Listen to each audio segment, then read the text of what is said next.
CM Chandrababu Naidu గారు సంచలనమైన ప్రకటన చేశారు. పేదరికం లేని సమాజం చూడాలనే తన కోరికని చెప్పేసి సీఎం చంద్రబాబు గారు తెలిపారు. సమాజం మారితే స్వచ్ఛాంధ్ర సాకారం అవుతుందని చెప్పారు. శ్రీకాకుళం జిల్లా నరసన్నపేట పర్యటనలో ఉన్న సీఎం చంద్రబాబు గారు స్వచ్ఛాంధ్ర స్వర్ణాంధ్ర కార్యక్రమంలో పాల్గొన్నారు. ఈ సందర్భంగా ఆయన మాట్లాడుతూ తలసరి ఆదాయం పెంచాలనేది తన ప్రధాన లక్ష్యమన్నారు. సంపద సృష్టించి పేదవాళ్లకు పంచాలి, ఆర్థిక అసమానతలు తగ్గించాలి.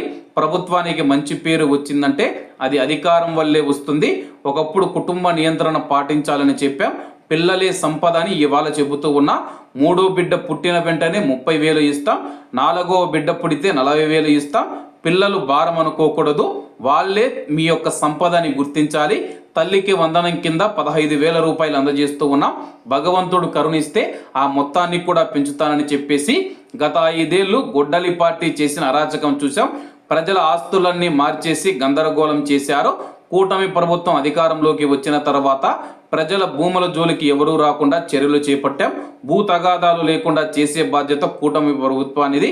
స్వచ్ఛాంధ్ర స్వర్ణాంధ్రతో స్వచ్ఛత వైపు అడుగులు వేస్తూ ఉన్నామని చెప్పి స్వచ్ఛమైన ఆలోచనలు చేయాలి, అదే మనకు మంచి చేస్తుంది.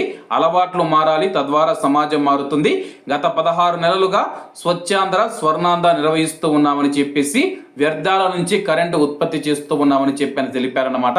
ప్రస్తుతం ఎవరైనా కుటుంబ సభ్యులు ఎవరైతే ఉన్నారో 3వ బిడ్డ కలిగితే 30,000 రూపాయలు, 4వ బిడ్డను కంటే కానీ 40,000 రూపాయలు అందజేస్తానని చెప్పేసి సీఎం నారా చంద్రబాబు నాయుడు గారు తెలిపారు.